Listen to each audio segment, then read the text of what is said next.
World War I is coming to an end. What had happened we start in 1914, and by the time we get to 1917, Russia is knocked out of the war. Germany is able to defeat Russia. Russia's going through a lot of revolutionary strife, and so they pretty much collapse on their own, and they stop fighting in World War I. Just as in 1917, America enters the war. And so this brings us to the end. This was the final piece to the puzzle. America, with all its fresh troops, entering into the Western Front. The Germans started to struggle, and their allies, the Ottoman Empire, the Austrian Hungarian Empire, they give up, and Germany is all by themselves, and they know they can't win against the combined might of Britain, France, and America. And so they sign an armistice. Now, what an armistice is an agreement to stop fighting. This does not officially end a war, but allows times to discuss a peace treaty. And so the leader, Kaiser Wilhelm, he flees into hiding in Holland, and everybody agrees to stop fighting.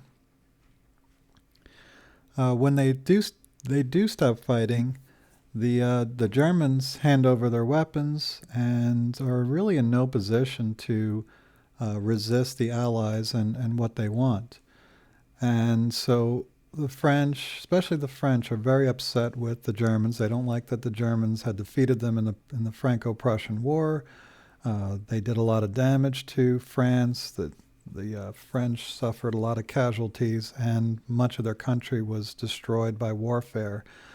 And so they weren't too happy with the Germans over this war. And so they demanded reparations. And what reparations are financial penalties that must be paid by a defeated nation to a victorious one.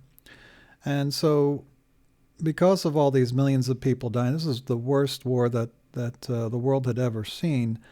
And they wanted to make sure that this would never, ever happen again.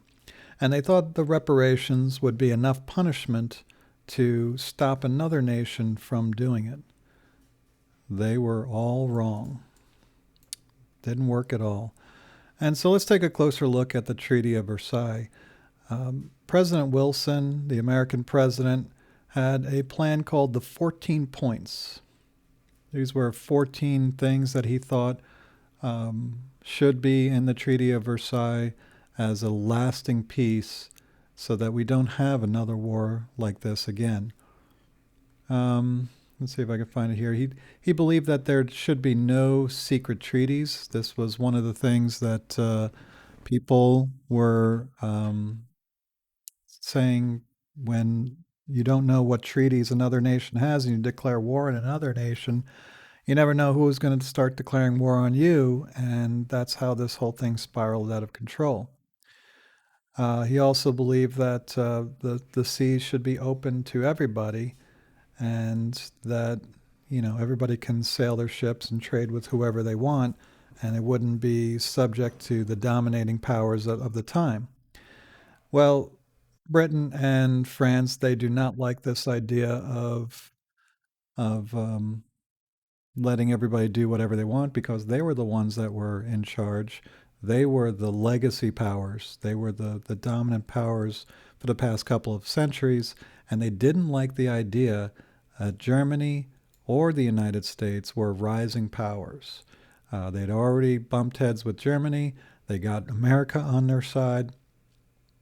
So they were going to punish Germany, but their fatal mistake was that they ignored the Americans.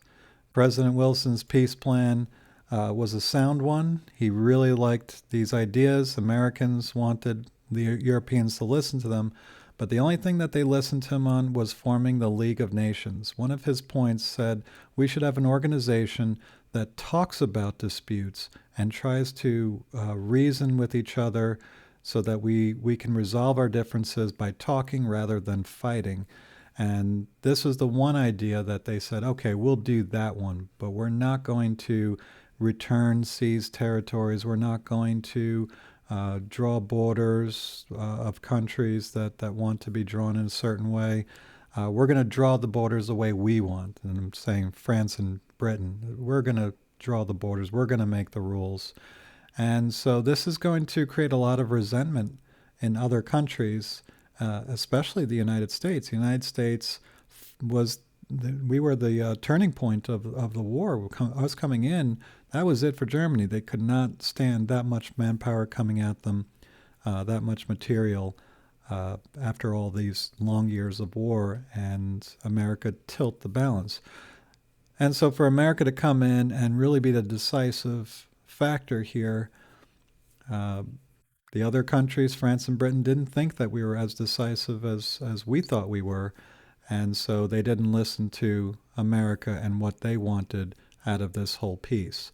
And because of that, the Americans become more of isolationists. And what is an isolationist?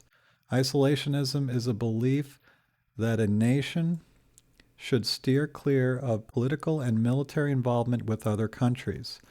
We go over there, a bunch of our boys die, and now they're not even going to listen to us and hear what we have to say and make our contributions to peace.